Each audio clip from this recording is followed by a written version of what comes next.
So a new CNN special report will be taking a closer look at one of the most controversial health mysteries in recent years.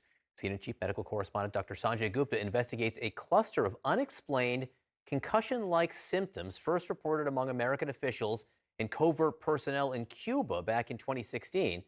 Sanjay spoke to the CIA's first investigator into the situation, Dr. Paul Andrews, who himself became a victim when he traveled to Havana to investigate. This is a preview. When Andrews and his two colleagues landed in Havana in April of 2017, the incidents were still classified. Patients were told to not even discuss this with their own families. We had a van from the embassy pick us up and take us to the hotel. I get into the room and I looked around. I hadn't seen this before. Between every set of rooms was a small door, and it was a service chase. It was unusual. Did you think there was somebody in that space? I don't know. This is that service chase, potentially large enough for a person to stand inside. I looked out the window. I was on a high floor, and I saw nothing out there that concerned me. There was no other building at a height that would have a direct ability to shine something in my room, say. I think I went to bed probably around 11:30. I slept in my jeans and a t-shirt in case I had to evacuate quickly. And about 4:56, 4:57, I was awakened with severe pain in my right ear. I had a lot of nausea and a terrible headache, and I've never suffered from headaches before. The amount of ringing in my ears was just astounding. And things were getting worse and worse and worse. And I started to hear the noise, and I'm really in disbelief.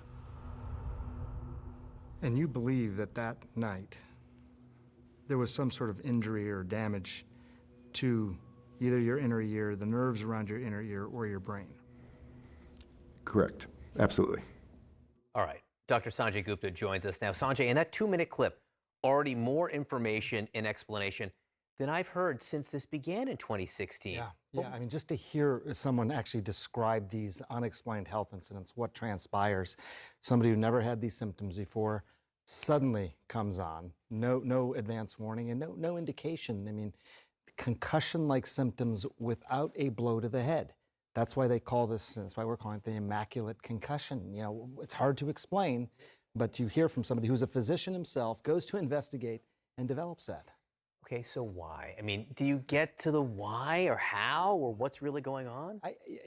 John, it's interesting. As a medical reporter, I really wanted to explain from a brain standpoint what happened to these folks' brains and a possible mechanism. The prevailing theory, as you probably know right now, is that this was some sort of directed energy attack. And that is a word that they use, an attack, so deliberate.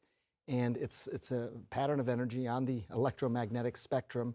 They believe microwave energy that is pulsed to very high levels and directed at somebody's brain, causing these types of symptoms. What I was surprised by was that these weapons have existed for a long time. This is not new. They've probably even been used for a long time. But over the years, over the decades, they've become increasingly sophisticated, and now we have a better idea of what they can do and what exactly happens to somebody who suffers one of these attacks. Who were you able to get on the record about all of this besides the doctor there? So he was very interesting because he's a doctor and he was the first person to investigate. But many of the initial patients that came out of Havana, there's about 24 or so, they did see doctors in Miami. They saw doctors in Pennsylvania. We have those doctors talking now, really, some of them for the first time, describing exactly what they saw. And keep in mind, they saw these patients at a time when the patients themselves didn't even know, are there other people like me out there? Because people said this could be mass psychogenesis, for example.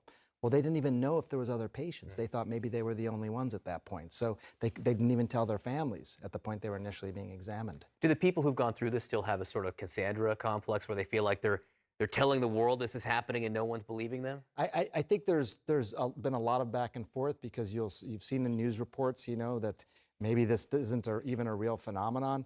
And for them, it's been really painful for some of these patients to say, hey, look, I'm suffering still. Dr. Paul Andrews, by the way, it's not his real name. That's a pseudonym. He is an agent. He's worked for the CIA. He's still worried about his own security. They worry that they're not being believed still. So that's, I think, in part really painful for them. 6 years later for him, and he is still very debilitated. Some of these patients recovered immediately. Some still have these lingering symptoms. The attack's still happening, as far as we know? Well, you know, there's been concerns that in China and Austria and Russia that these attacks have happened. You may remember the vice president's delegation. There was concern at that point outside of Hanoi. It's unclear about these other attacks outside of Havana, but the ones in Havana, because they were so quickly sort of evaluated, I think that has the most evidence behind them. Sanjay, and I'm not making this up, in this one conversation with this one clip, already more information about something we've been talking about and around for years now. Several years, yeah. This sounds fascinating. Thanks so much. You got it, John. Thank you. Immaculate Concussion, the truth behind Habana Syndrome begins Sunday night at 8 p.m. Eastern on CNN.